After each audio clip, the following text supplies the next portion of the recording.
दोस्तों नमस्कार, मैं अजय पत्रकार।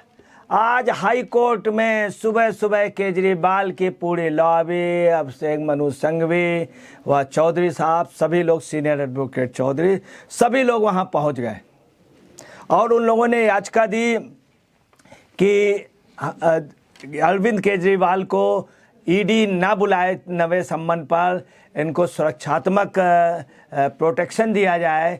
दूसरा कि ईडी का जो सम्मन है वो गिरफ्तारी ना कर सके और मामला हाई कोर्ट में आ जाए।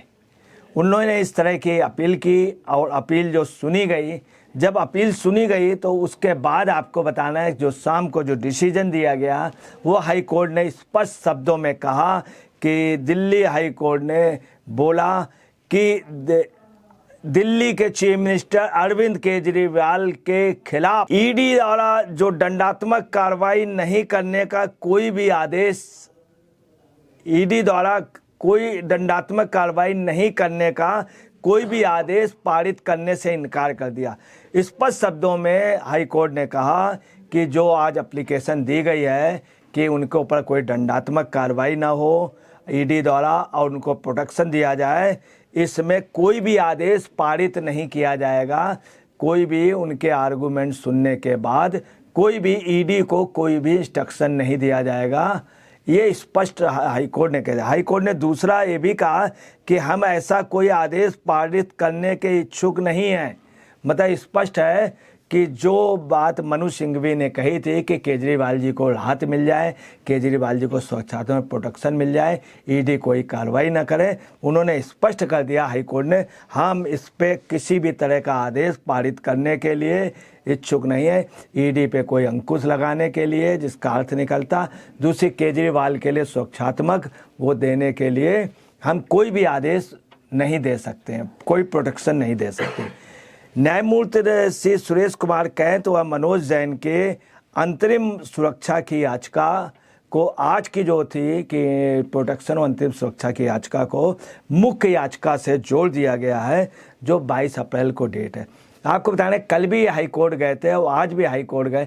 कल भी मुँह के खाएँ, इसके पहले खाएँ। इसके पहले केजरीवाल सेशन में गए थे और सेशन के पहले लोअर कोर्ट में, मजिस्ट्रेटियल कोर्ट पे ईडी ने दायर किए थे, 2 केस दायर किए थे कि ये सम्मन पे नहीं आ रहे हैं। उसके अगेंस्ट में सेशन में गए थे, सेशन में भी हार खाए। ये कल हाई कोर्ट में खाएँ, आज खाएँ। आज उन्होंने प्रोटेक्शन के लिए, अंतरिम बेल के लिए कहा, उसमें भी ये डांट खा गए।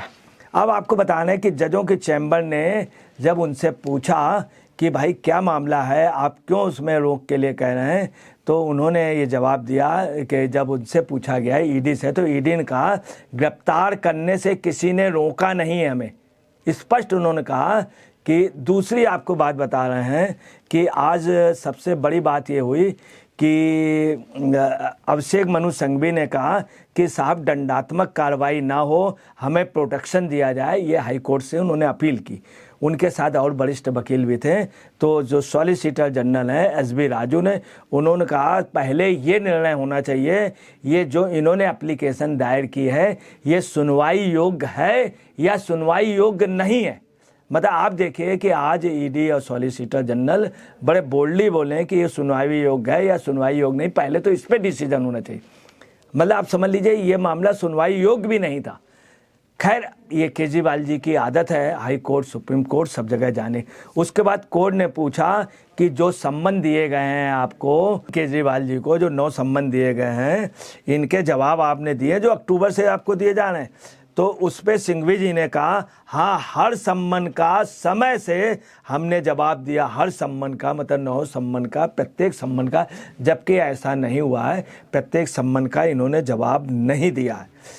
तीसरी बात आपको बताना है, फिर कोर्ट ने उनसे पूछा आप क्यों नहीं जाते हैं, अक्टूबर से सम्मन आपको दिए जा रहे हैं, आप क्यों नहीं जा रहे हैं। ये केजरीवाल के ग्रुप से जब पूछा गया सिंघवी जी से कि आप भाई इतने अक्टूबर से हैं, क्यों जाने में आपको क्या एतराज़ है, तो सिंघवी ने कहा कि जब इतना इंतज़ार कर लिया है तो चुनाव तक इंतज़ार और कर लें।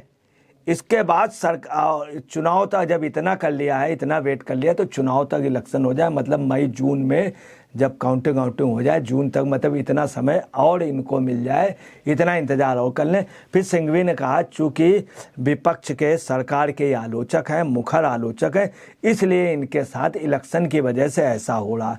जब ये बात कही तो पूरा कोर्ट थोड़ा सा मुस्कराया भी, हंसा भी उनकी बात को, कि मतलब सिंघवी क्या कह रहे हैं, कि उसमें सब लोग बड़ा ताजुब मान गए कि किस तरह की बात कर रहे हैं सिंघवी साहब। उसके बाद कोर्ट ने कहा कि सबूत हैं एजेंसी के पास, अरविंद केजरीवाल के ऊपर जो आरोप लगाए हैं इसके कोई पक्के सबूत हैं कि इनके ऊपर इतनी मनी लॉन्ड्रिंग का ये सब।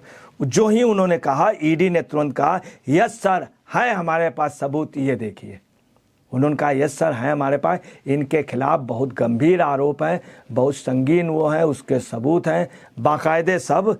तो कोर्ट ने कहा कि ठीक है, आप सबूत हमें दिखाइए, 2:30 बजे लंच के बाद 20 सबूत हमसे मिलिए और हमको फाइल दिखाइए। ये तय हुआ कि चैम्बर में फाइल दिखलाई जाएगी।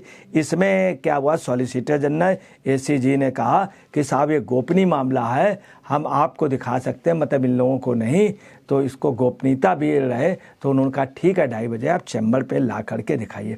चैम्बर में से जज चैम्बर में बैठे थे, उनको फाइल दिखाई गई। उन्होंने फाइलों का अध्ययन किया, एक एक पन्ने का अध्ययन किया, प्रूफ देखें, एविडेंस देखें। इसके बाद एसीजी ने जब ये कॉन्फिडेंशियल फाइलों को दिखा लिया, तब उन्होंने बाद में डिसीजन दिया। और कोर्ट में कहा गया कि जजों के चैम्बर ने फाइल मांगी, फाइल मांग के देखा, अध्ययन किया, आपस में डिस्कशन किया, उनसे पूछा, उसकी वैधता पूछा गया एसवीजी से कि इसकी वैधता क्या है, ईडी से पूछा गया वैधता। और ये फाइलें जो हैं उन्होंने मंगा ली थी, ईडी ने लंच के पहले कहा था कि जो मुख्य फाइलें हैं जिसमें प्रूफ हैं उनको लेके आइए, ईडी बाकायदे ले करके आए थे। उसके बाद कोर्ट बैठी और कोर्ट में एसवी राजू से पूछा गया कि आप सुनिए यहाँ मुख्य बात क्या है,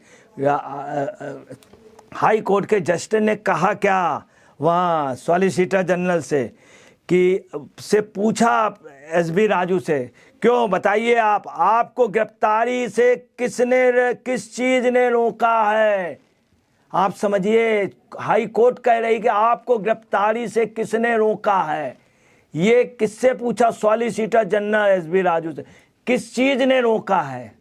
मतलब आप अभी तक इसका दूसरा निकलता, कैसे आप गिरफ्तारी क्यों नहीं कर रहे थे, किस चीज़ ने रोका था। आपको तो किसी ने रोका नहीं, तो आपने मतलब एक प्रकार से क्यों नहीं की, इसका दूसरा निकल।